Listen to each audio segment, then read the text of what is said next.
नमस्कार, आपका दिन शुभ एवं मंगलमय हो। प्रस्तुत है हमारी हिंदी की पाठ्य पुस्तक गोधूली भाग 2 के पद्य खंड के प्रथम पाठ के रचनाकार गुरु नानक जी का संक्षिप्त जीवन परिचय एक कविता के रूप में। गुरु जी की दोनों रचनाओं के शीर्षक हैं राम नाम बिनु बिरथे जगी जन्मा एवं जो नर दुख में दुख नहीं माने।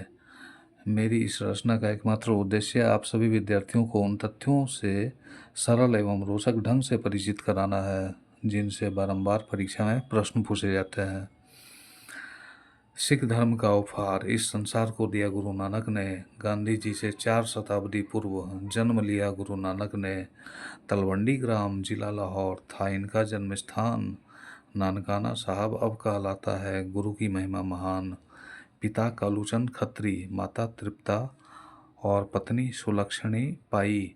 सिख धर्म की स्थापना कर उन्होंने भारत की महिमा बढ़ाई।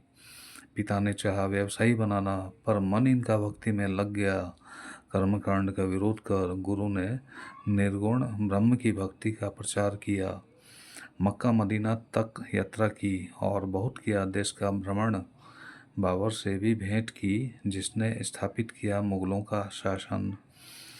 पंजाबी के साथ हिंदी में भी अनेक कविताएं रची। गुरु नानक ने अपनी हिंदी में ब्रज भाषा और खड़ी बोली का मेल किया। गुरु नानक ने प्यारे बच्चों, गुरु नानक बचपन से थे हृदय से बड़े ही धार्मिक, इसीलिए उनके भक्ति और विनय के पद हैं अत्यंत ही मार्मिक। संत कबीर की तरह गुरु ने दोहों में सच्ची भक्ति का अनुभव पिरोया है। जगाने की कोशिश की उन्होंने उस मानव को जो अज्ञानता में सोया है। अपने उपदेशों में उन्होंने गुरु की महत्ता एवं संसार की क्षण भंगुरता को बताया।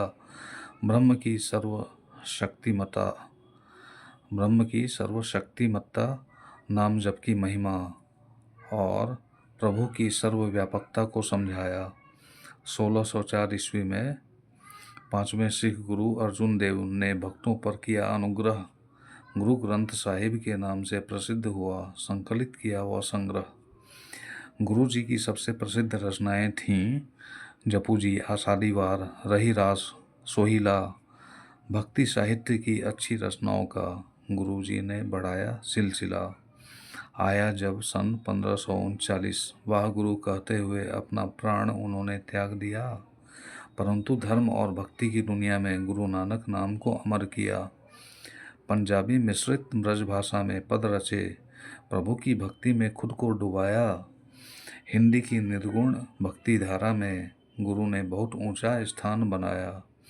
अपनी सहज वाणी में गुरु ने कर्मकांड और सांप्रदायिकता का खंडन किया। सामाजिक भाईचारा, प्रेम और सद्भाव से भरे जीवन का उन्होंने मंडन किया। कहा गुरु ने बाहरी दिखावे, पूजा पाठ और कर्मकांड से नाता तोड़ो। सच्चे हृदय से भक्ति करो और राम नाम के कीर्तन से रिश्ता जोड़ो। दिया उन्होंने संदेश, मानसिक दुर्गुण त्याग करो और अंतःकरण बनाओ निर्मल। सुख दुख में एक समान रहो, तभी मिलेंगे प्रभु और होगा जीवन सफल। भारत की पुण्य धरा पर हम इस अनमोल रत्न को नमन करें। आओ गुरु नानक का ध्यान करें, उनकी रचना पर मनन करें। बहुत बहुत धन्यवाद।